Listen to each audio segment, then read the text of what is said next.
ለዚህ ነው እናንተን አላስገባችሁም ያልኩት በራሴ ሙያዬ ማይፈቅድም አንድ ሰው አለ ፍላጎቱ ፎቶ መነሳት ተገቢ አይደለም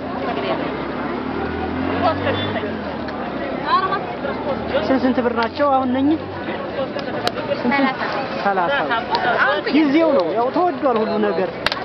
አይፈረድም በዚህ ሰዓት እሸት መድረሱ ራሱ የሚገርም ነው እነዚህ ያልተጠበሰውስ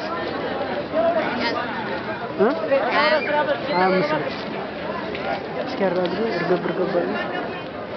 ነው እንዳይወስድሽ ነው አሁን